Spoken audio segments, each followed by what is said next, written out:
ಜೊತೆಗೆ ರಂಜಿತ್ ಶಿರ್ಯಾರ್ ಅಲ್ಲಿ ಒಂದಷ್ಟು ಜನರನ್ನ ಮಾತಾಡ್ಸಿದ್ದಾರೆ. ಯಾರೆಲ್ಲ ಲಾಲ್ ಬಾಗ್ಗೆ ಬೆಳ್ಳಂಬೆಳಗ್ಗೆ ವಾಕಿಂಗ್ ಅನ್ನ ಮಾಡಬೇಕು ಅಂತ ಹೇಳಿ ಬರ್ತಾರಲ್ಲ, ಅವರನ್ನು ಕೂಡ ಇದೇ ವಿಚಾರವಾಗಿ ಮಾತಾಡ್ಸಿದ್ದಾರೆ. ಆಗ ಅಲ್ಲಿದ್ದಂತಹ ಸಾರ್ವಜನಿಕರು ಬಂದಂತಹ ವಾಕಿಂಗ್ ಮಾಡೋದಕ್ಕೆ ಅಂತ ಬಂದಂತವರು ಏನ್ ಮಾತಾಡಿದ್ದಾರೆ ಕೇಳ್ಕೊಂಬ.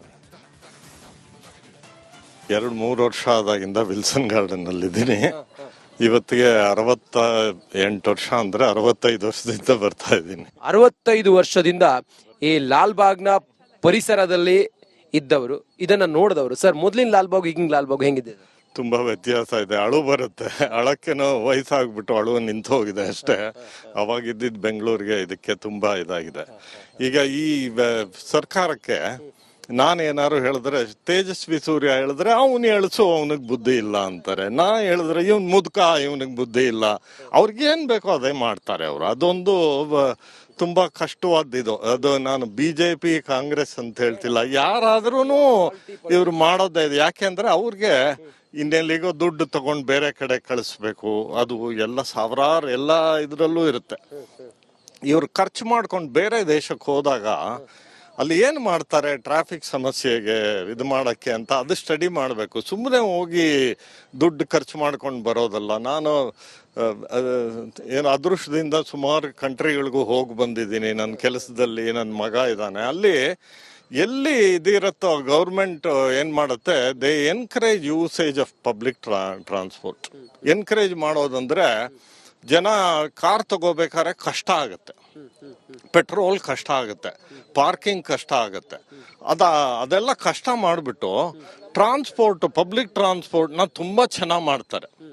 ಈ ಬೆಂಗಳೂರು ತರ ಜಾಗಕ್ಕೆ ದುಡ್ಡಿರೋರು ಕಾರ್ ಇಟ್ಕೊಂಡಿದ್ದಾರೆ. ಅದನ್ನ ನಾವು ಉಲ್ಟಾ ಮಾಡಬೇಕು ಅಂದ್ರೆ, ದುಡ್ಡಿರೋರು ಪಬ್ಲಿಕ್ ಟ್ರಾನ್ಸ್ಪೋರ್ಟ್ ಯೂಸ್ ಮಾಡಬೇಕು. ಅದಕ್ಕೆ ಜಾಸ್ತಿ ಮಾಡಿದ್ರು ಪರವಾಗಿಲ್ಲ. ಅವಾಗ ಏನಾಗುತ್ತೆ, ಬಡವ್ರ ಕಾರಲ್ಲಿ ಹೋಗ್ಬಾರ್ದು ಅಂತ ಅನ್ಕೊಂಡು ತಮ್ಗೆ ಕಷ್ಟ ಇದ್ರು ಪಬ್ಲಿಕ್ ಟ್ರಾನ್ಸ್ಪೋರ್ಟ್ ಇದು ಮಾಡ್ತಾರೆ. ಇವೆಲ್ಲ ಕಷ್ಟ ಆದ್ರೂ ಅನುಭವಿಸಿದ್ರೆ ಮಾತ್ರ ಅದು ಸರಿ ಹೋಗುತ್ತೆ ಅಂತ ನನ್ನ ಮನ್ಸಿಗೆ ಅನ್ಸುತ್ತೆ. ಎಲ್ಲ ಕಡೆ ಸೈಕಲ್ ಟ್ರ್ಯಾಕ್ ಮಾಡ್ತಾರೆ, ಇಲ್ಲಿರಲ್ಲ. ಒಂದು ಬೊಲಿವಿಯಾ ಅಂತ ಜಾಗ, ಅಲ್ಲಿ ವೋಲ್ವೋ ತರ ಬಸ್ಸಲ್ಲಿ ಹೋಗ್ಬೇಕಾದ್ರೆ ಕಾಸ್ಟ್ಲಿ ಆಗತ್ತೆ. ದುಡ್ಡಿರೋರು ಅದೀಂ ಪ್ರೇಮ್ಜಿ, ನಾರಾಯಣ್ ಮೂರ್ತಿ ಎಲ್ಲ ಅದರಲ್ಲಿ ಹೋಗ್ತಾರೆ. ನನ್ನಂತ ಬಡಪಾಯಿ ಕಾರಲ್ಲಿ ಟ್ರಾಫಿಕ್ ಅಲ್ಲಿ ಒದ್ದಾಡ್ಕೊಂಡು ಹೋಗ್ತಿದ್ರೆ, ಅದು ಟ್ರಾಫಿಕ್ ಲೆಸ್ ಹೈವೇ ಇರುತ್ತೆ, ಅಲ್ಲಿ ಆರಾಮಾಗಿ ಹೋಗ್ತಾರೆ. ಲಾಸ್ಟ್ ಮೈಲ್ ಮಾತ್ರ ಅವ್ರದ್ದೇನೋ ಟ್ರಾನ್ಸ್ಪೋರ್ಟ್ ಇದು ಮಾಡ್ಕೋತಾರೆ. ಅದು ಒಂದು. ಆಮೇಲೆ ಬೆಂಗಳೂರು ಬೆಳೆಯತ್ತೆ ಅಂದ್ರೆ, ಒಂದು ಟೈಮಲ್ಲಿ ನಾವು ಅದನ್ನ ವಿರುದ್ಧವಾಗಿ ಯೋಚನೆ ಮಾಡಿ ಬೆಳೆಯೋದನ್ನ ನಿಲ್ಲಿಸ್ಬೇಕು. ಕೊಳಿತಾ ಇದೆ, ಬೆಳೀತಾ ಇಲ್ಲ, ಕೊಳಿತಾ ಇದೆ. Decaying, it is not developing. ಆ ಕೊಳಿತಾ ಇರೋದಕ್ಕೆ ಬೇರೆ ಕಡೆ ಆಗಕ್ಕೆ, ಈಗ ರಾಮನಗರದಲ್ಲಿ ಏನೋ ಮಾಡಿದ್ರು, ಬಿಡ್ಬೇಕು. ಎಲ್ಲ ನಮ್ ಬೆಂಗಳೂರಿಗೆ ಬರ್ಲಿ ಅಂದ್ರೆ ಈ ಅನುಭವ, 5 ಜನ ಇರೋ ಮನೆಯಲ್ಲಿ 100 ಜನ ಇದ್ರೆ ಈ ಕಷ್ಟ ಆಗೇ ಆಗುತ್ತೆ, ಯಾವ ಗೌರ್ಮೆಂಟ್ ಬಂದ್ರು.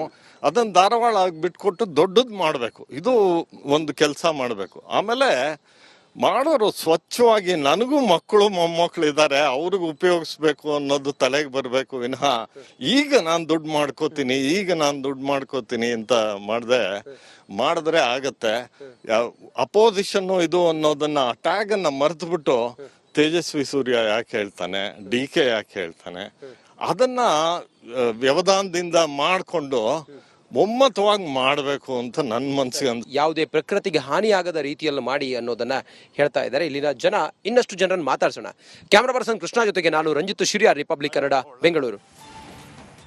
ಜೊತೆಗೆ ರಂಜಿತ್ ಶಿರ್ಯಾರ್ ಅಲ್ಲಿ ಒಂದಷ್ಟು ಜನರನ್ನ ಮಾತಾಡ್ಸಿದ್ದಾರೆ. ಯಾರೆಲ್ಲ ಲಾಲ್ ಬಾಗ್ಗೆ ಬೆಳ್ಳಂಬೆಳಗ್ಗೆ ವಾಕಿಂಗ್ ಅನ್ನ ಮಾಡಬೇಕು ಅಂತ ಹೇಳಿ ಬರ್ತಾರಲ್ಲ, ಅವರನ್ನು ಕೂಡ ಇದೇ ವಿಚಾರವಾಗಿ ಮಾತಾಡ್ಸಿದ್ದಾರೆ. ಆಗ ಅಲ್ಲಿದ್ದಂತಹ ಸಾರ್ವಜನಿಕರು ಬಂದಂತಹ ವಾಕಿಂಗ್ ಮಾಡೋದಕ್ಕೆ ಅಂತ ಬಂದಂತವರು ಏನ್ ಮಾತಾಡಿದ್ದಾರೆ ಕೇಳ್ಕೊಂಬ.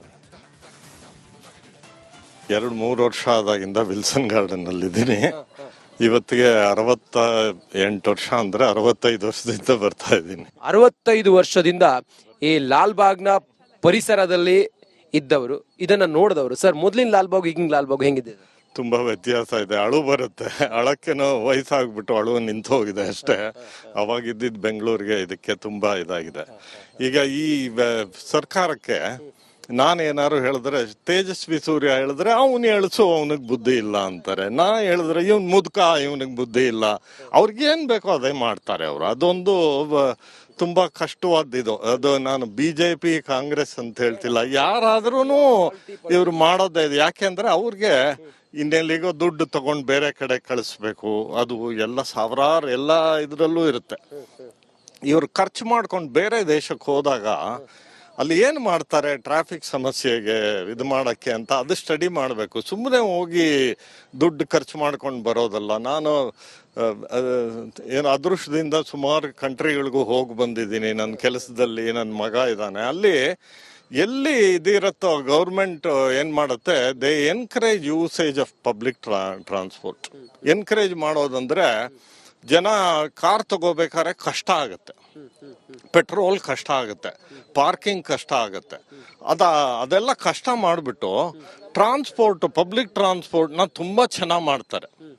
ಈ ಬೆಂಗಳೂರು ತರ ಜಾಗಕ್ಕೆ ದುಡ್ಡಿರೋರು ಕಾರ್ ಇಟ್ಕೊಂಡಿದ್ದಾರೆ. ಅದನ್ನ ನಾವು ಉಲ್ಟಾ ಮಾಡಬೇಕು ಅಂದ್ರೆ ದುಡ್ಡಿರೋರು ಪಬ್ಲಿಕ್ ಟ್ರಾನ್ಸ್ಪೋರ್ಟ್ ಯೂಸ್ ಮಾಡಬೇಕು. ಅದಕ್ಕೆ ಜಾಸ್ತಿ ಮಾಡಿದ್ರು ಪರವಾಗಿಲ್ಲ. ಅವಾಗ ಏನಾಗುತ್ತೆ, ಬಡವ್ರ ಕಾರಲ್ಲಿ ಹೋಗ್ಬಾರ್ದು ಅಂತ ಅನ್ಕೊಂಡು ತಮ್ಗೆ ಕಷ್ಟ ಇದ್ರು ಪಬ್ಲಿಕ್ ಟ್ರಾನ್ಸ್ಪೋರ್ಟ್ ಇದು ಮಾಡ್ತಾರೆ. ಇವೆಲ್ಲ ಕಷ್ಟ ಆದ್ರೂ ಅನುಭವಿಸಿದ್ರೆ ಮಾತ್ರ ಅದು ಸರಿ ಹೋಗುತ್ತೆ ಅಂತ ನನ್ನ ಮನ್ಸಿಗೆ ಅನ್ಸುತ್ತೆ. ಎಲ್ಲ ಕಡೆ ಸೈಕಲ್ ಟ್ರ್ಯಾಕ್ ಮಾಡ್ತಾರೆ, ಇಲ್ಲಿರಲ್ಲ. ಒಂದು ಬೊಲಿವಿಯಾ ಅಂತ ಜಾಗ, ಅಲ್ಲಿ ವೋಲ್ವೋ ತರ ಬಸ್ಸಲ್ಲಿ ಹೋಗ್ಬೇಕಾದ್ರೆ ಕಾಸ್ಟ್ಲಿ ಆಗತ್ತೆ. ದುಡ್ಡಿರೋರು ಅದೀಂ ಪ್ರೇಮ್ಜಿ, ನಾರಾಯಣ್ ಮೂರ್ತಿ ಎಲ್ಲ ಅದರಲ್ಲಿ ಹೋಗ್ತಾರೆ. ನನ್ನಂತ ಬಡಪಾಯಿ ಕಾರಲ್ಲಿ ಟ್ರಾಫಿಕ್ ಅಲ್ಲಿ ಒದ್ದಾಡ್ಕೊಂಡು ಹೋಗ್ತಿದ್ರೆ ಅದು ಟ್ರಾಫಿಕ್ ಲೆಸ್ ಹೈವೇ ಇರುತ್ತೆ, ಅಲ್ಲ ಆರಾಮಾಗಿ ಹೋಗ್ತಾರೆ. ಲಾಸ್ಟ್ ಮೈಲ್ ಮಾತ್ರ ಅವ್ರದ್ದೇನೋ ಟ್ರಾನ್ಸ್ಪೋರ್ಟ್ ಇದು ಮಾಡ್ಕೋತಾರೆ. ಅದು ಒಂದು. ಆಮೇಲೆ ಬೆಂಗಳೂರು ಬೆಳೆಯತ್ತೆ ಅಂದ್ರೆ ಒಂದು ಟೈಮಲ್ಲಿ ನಾವು ಅದನ್ನ ವಿರುದ್ಧವಾಗಿ ಯೋಚನೆ ಮಾಡಿ ಬೆಳೆಯೋದನ್ನ ನಿಲ್ಲಿಸ್ಬೇಕು. ಕೊಳಿತಾ ಇದೆ, ಬೆಳೀತಾ ಇಲ್ಲ, ಕೊಳಿತಾ ಇದೆ. Decaying, it is not developing. ಆ ಕೊಳಿತಾ ಇರೋದಕ್ಕೆ ಬೇರೆ ಕಡೆ ಆಗಕ್ಕೆ ಈಗ ರಾಮನಗರದಲ್ಲೇನೋ ಮಾಡಿದ್ರು, ಬಿಡ್ಬೇಕು. ಎಲ್ಲ ನಮ್ಮ ಬೆಂಗಳೂರಿಗೆ ಬರಲಿ ಅಂದ್ರೆ ಈ ಅನುಭವ 5 ಜನ ಇರೋ ಮನೆಯಲ್ಲಿ 100 ಜನ ಇದ್ರೆ ಈ ಕಷ್ಟ ಆಗೇ ಆಗುತ್ತೆ. ಯಾವ ಗೌರ್ಮೆಂಟ್ ಬಂದ್ರು ಅದನ್ನ ಧಾರವಾಡ ಬಿಟ್ಕೊಟ್ಟು ದೊಡ್ಡದ್ ಮಾಡ್ಬೇಕು. ಇದು ಒಂದು ಕೆಲಸ ಮಾಡ್ಬೇಕು. ಆಮೇಲೆ ಮಾಡೋರು ಸ್ವಚ್ಛವಾಗಿ, ನನಗೂ ಮಕ್ಕಳು ಮೊಮ್ಮಕ್ಕಳು ಇದ್ದಾರೆ, ಅವ್ರಿಗೆ ಉಪಯೋಗಿಸ್ಬೇಕು ಅನ್ನೋದು ತಲೆಗೆ ಬರಬೇಕು ವಿನಃ ಈಗ ನಾನು ದುಡ್ಡು ಮಾಡ್ಕೋತೀನಿ ಅಂತ ಮಾಡಿದ್ರೆ ಆಗತ್ತೆ. ಅಪೋಸಿಷನ್ ಇದು ಅನ್ನೋದನ್ನ ಟ್ಯಾಗ್ ಅನ್ನ ಮರೆತುಬಿಟ್ಟು ತೇಜಸ್ವಿ ಸೂರ್ಯ ಯಾಕೆ ಹೇಳ್ತಾನೆ, DK ಯಾಕೆ ಹೇಳ್ತಾನೆ, ಅದನ್ನ ವ್ಯವಧಾನದಿಂದ ಮಾಡಿಕೊಂಡು ಒಮ್ಮತವಾಗಿ ಮಾಡಬೇಕು ಅಂತ ನನ್ನ ಮನಸ್ಸಿಗೆ ಯಾವುದೇ ಪ್ರಕೃತಿಗೆ ಹಾನಿಯಾಗದ ರೀತಿಯಲ್ಲಿ ಮಾಡಿ ಅನ್ನೋದನ್ನ ಹೇಳ್ತಾ ಇದ್ದಾರೆ ಇಲ್ಲಿನ ಜನ. ಇನ್ನಷ್ಟು ಜನರನ್ನು ಮಾತಾಡ್ಸೋಣ. ಕ್ಯಾಮರಾ ಪರ್ಸನ್ ಕೃಷ್ಣ ಜೊತೆಗೆ ನಾನು ರಂಜಿತ್ ಶಿರಿಯಾರ್, ರಿಪಬ್ಲಿಕ್ ಕನ್ನಡ, ಬೆಂಗಳೂರು. ರಂಜಿತ್ ಶಿರಿಯಾರ್ ಅಲ್ಲಿ ಒಂದಷ್ಟು ಜನರನ್ನ ಮಾತಾಡ್ಸಿದ್ದಾರೆ. ಯಾರೆಲ್ಲ ಲಾಲ್ ಬಾಗ್ಗೆ ಬೆಳ್ಳಂಬೆಳಗ್ಗೆ ವಾಕಿಂಗ್ ಅನ್ನ ಮಾಡಬೇಕು ಅಂತ ಹೇಳಿ ಬರ್ತಾರಲ್ಲ, ಅವರನ್ನು ಕೂಡ ಇದೇ ವಿಚಾರವಾಗಿ ಮಾತಾಡ್ಸಿದ್ದಾರೆ. ಆಗ ಅಲ್ಲಿದ್ದಂತಹ ಸಾರ್ವಜನಿಕರು, ಬಂದಂತಹ ವಾಕಿಂಗ್ ಮಾಡೋದಕ್ಕೆ ಅಂತ ಬಂದಂತವರು ಏನ್ ಮಾತಾಡಿದ್ದಾರೆ ಕೇಳ್ಕೊಂಬ. 2-3 ವರ್ಷ ಆದಾಗಿಂದ ವಿಲ್ಸನ್ ಗಾರ್ಡನ್ ಅಲ್ಲಿ ಇದ್ದೀನಿ. ಇವತ್ತಿಗೆ 68 ವರ್ಷ, ಅಂದ್ರೆ 65 ವರ್ಷದಿಂದ ಬರ್ತಾ ಇದ್ದೀನಿ. 65 ವರ್ಷದಿಂದ ಈ ಲಾಲ್ಬಾಗ್ನ ಪರಿಸರದಲ್ಲಿ ಇದ್ದವರು, ಇದನ್ನ ನೋಡಿದವರು. ಸರ್, ಮೊದ್ಲಿನ ಲಾಲ್ಬಾಗ್ ಈಗಿನ ಲಾಲ್ಬಾಗ್ ಹೆಂಗಿದೆ? ತುಂಬಾ ವ್ಯತ್ಯಾಸ ಇದೆ. ಅಳು ಬರುತ್ತೆ. ಅಳಕ್ಕೇನೋ ವಯಸ್ಸಾಗ್ಬಿಟ್ಟು ಅಳು ನಿಂತು ಹೋಗಿದೆ ಅಷ್ಟೇ. ಅವಾಗಿದ್ದಿದ್ ಬೆಂಗಳೂರಿಗೆ ಇದಕ್ಕೆ ತುಂಬಾ ಇದಾಗಿದೆ. ಈಗ ಈ ಸರ್ಕಾರಕ್ಕೆ ನಾನೇನಾರು ಹೇಳಿದ್ರೆ, ತೇಜಸ್ವಿ ಸೂರ್ಯ ಹೇಳಿದ್ರೆ ಅವನು ಎಳ್ಸು, ಅವನಿಗೆ ಬುದ್ಧಿ ಇಲ್ಲ ಅಂತಾರೆ. ನಾ ಹೇಳಿದ್ರೆ ಇವನ್ ಮುದ್ಕ, ಇವನಿಗೆ ಬುದ್ಧಿ ಇಲ್ಲ. ಅವ್ರಿಗೇನ್ ಬೇಕೋ ಅದೇ ಮಾಡ್ತಾರೆ ಅವರು. ಅದೊಂದು ತುಂಬಾ ಕಷ್ಟವಾದ್ದು. ಅದು ನಾನು BJP ಕಾಂಗ್ರೆಸ್ ಅಂತ ಹೇಳ್ತಿಲ್ಲ, ಯಾರಾದ್ರೂ ಇವ್ರು ಮಾಡೋದೇ ಇದು. ಯಾಕೆಂದ್ರೆ ಅವ್ರಿಗೆ ಇನ್ನೆಲ್ಲಿಗೋ ದುಡ್ಡು ತಗೊಂಡು ಬೇರೆ ಕಡೆ ಕಳಿಸ್ಬೇಕು, ಅದು ಎಲ್ಲ ಸಾವಿರಾರು ಎಲ್ಲ ಇದ್ರಲ್ಲೂ ಇರುತ್ತೆ. ಇವ್ರು ಖರ್ಚು ಮಾಡ್ಕೊಂಡು ಬೇರೆ ದೇಶಕ್ಕೆ ಹೋದಾಗ ಅಲ್ಲಿ ಏನ್ ಮಾಡ್ತಾರೆ ಟ್ರಾಫಿಕ್ ಸಮಸ್ಯೆಗೆ ಇದು ಮಾಡಕ್ಕೆ ಅಂತ ಅದು ಸ್ಟಡಿ ಮಾಡಬೇಕು. ಸುಮ್ಮನೆ ಹೋಗಿ ದುಡ್ಡು ಖರ್ಚು ಮಾಡ್ಕೊಂಡು ಬರೋದಲ್ಲ. ನಾನು ಏನು ಅದೃಷ್ಟದಿಂದ ಸುಮಾರು ಕಂಟ್ರಿಗಳಿಗೂ ಹೋಗಿ ಬಂದಿದ್ದೀನಿ ನನ್ನ ಕೆಲಸದಲ್ಲಿ. ನನ್ನ ಮಗ ಇದ್ದಾನೆ ಅಲ್ಲಿ. ಎಲ್ಲಿ ಇದಿರತ್ತೋ ಗೌರ್ಮೆಂಟ್ ಏನ್ ಮಾಡುತ್ತೆ, they encourage usage of public transport. Encourage ಮಾಡೋದಂದ್ರೆ ಜನ ಕಾರ್ ತಗೋಬೇಕಾದ್ರೆ ಕಷ್ಟ ಆಗುತ್ತೆ, ಪೆಟ್ರೋಲ್ ಕಷ್ಟ ಆಗುತ್ತೆ, ಪಾರ್ಕಿಂಗ್ ಕಷ್ಟ ಆಗುತ್ತೆ. ಅದೆಲ್ಲ ಕಷ್ಟ ಮಾಡಿಬಿಟ್ಟು ಟ್ರಾನ್ಸ್ಪೋರ್ಟ್, ಪಬ್ಲಿಕ್ ಟ್ರಾನ್ಸ್ಪೋರ್ಟ್ನ ತುಂಬಾ ಚೆನ್ನಾಗಿ ಮಾಡ್ತಾರೆ.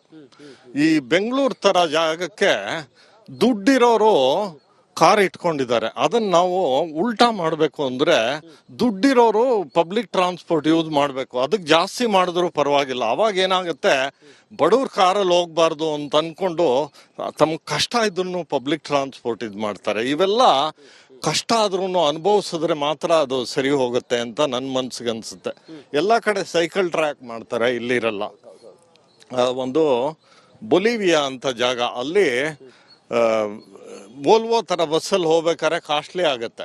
ದುಡ್ಡಿರೋರು ಅದೀಮ್ ಪ್ರೇಮ್ಜಿ, ನಾರಾಯಣ್ ಮೂರ್ತಿ ಎಲ್ಲ ಅದರಲ್ಲಿ ಹೋಗ್ತಾರೆ. ನನ್ನಂತ ಬಡಪಾಯಿ ಕಾರಲ್ಲಿ ಟ್ರಾಫಿಕ್ ಅಲ್ಲಿ ಒದ್ದಾಡ್ಕೊಂಡು ಹೋಗ್ತಿದ್ರೆ ಅದು ಟ್ರಾಫಿಕ್ ಲೆಸ್ ಹೈವೇ ಇರುತ್ತೆ, ಅಲ್ಲ ಆರಾಮಾಗಿ ಹೋಗ್ತಾರೆ. ಲಾಸ್ಟ್ ಮೈಲ್ ಮಾತ್ರ ಅವ್ರದ್ದೇನೋ ಟ್ರಾನ್ಸ್ಪೋರ್ಟ್ ಇದು ಮಾಡ್ಕೋತಾರೆ. ಅದು ಒಂದು.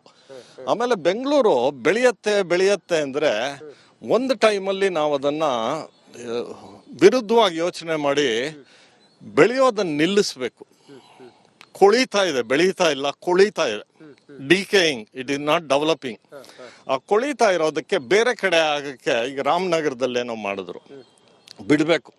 ಎಲ್ಲ ನಮ್ಮ ಬೆಂಗಳೂರಿಗೆ ಬರಲಿ ಅಂದ್ರೆ ಈ ಅನುಭವ 5 ಜನ ಇರೋ ಮನೆಯಲ್ಲಿ 100 ಜನ ಇದ್ರೆ ಈ ಕಷ್ಟ ಆಗೇ ಆಗುತ್ತೆ. ಯಾವ ಗೌರ್ಮೆಂಟ್ ಬಂದ್ರು ಅದನ್ನ ಧಾರವಾಡ ಬಿಟ್ಕೊಟ್ಟು ದೊಡ್ಡದ್ ಮಾಡ್ಬೇಕು. ಇದು ಒಂದು ಕೆಲಸ ಮಾಡ್ಬೇಕು. ಆಮೇಲೆ ಮಾಡೋರು ಸ್ವಚ್ಛವಾಗಿ, ನನಗೂ ಮಕ್ಕಳು ಮೊಮ್ಮಕ್ಕಳು ಇದ್ದಾರೆ, ಅವ್ರಿಗೆ ಉಪಯೋಗಿಸ್ಬೇಕು ಅನ್ನೋದು ತಲೆಗೆ ಬರ್ಬೇಕು ವಿನಃ ಈಗ ನಾನು ದುಡ್ಡು ಮಾಡ್ಕೋತೀನಿ ಅಂತ ಮಾಡಿದ್ರೆ ಆಗತ್ತೆ. ಅಪೋಸಿಷನ್ ಇದು ಅನ್ನೋದನ್ನ ಟ್ಯಾಗ್ ಅನ್ನ ಮರೆತು ಬಿಟ್ಟು ತೇಜಸ್ವಿ ಸೂರ್ಯ ಯಾಕೆ ಹೇಳ್ತಾನೆ, DK ಯಾಕೆ ಹೇಳ್ತಾನೆ, ಅದನ್ನ ವ್ಯವಧಾನದಿಂದ ಮಾಡ್ಕೊಂಡು ಒಮ್ಮತವಾಗಿ ಮಾಡ್ಬೇಕು ಅಂತ ನನ್ನ ಮನ್ಸಿಗೆ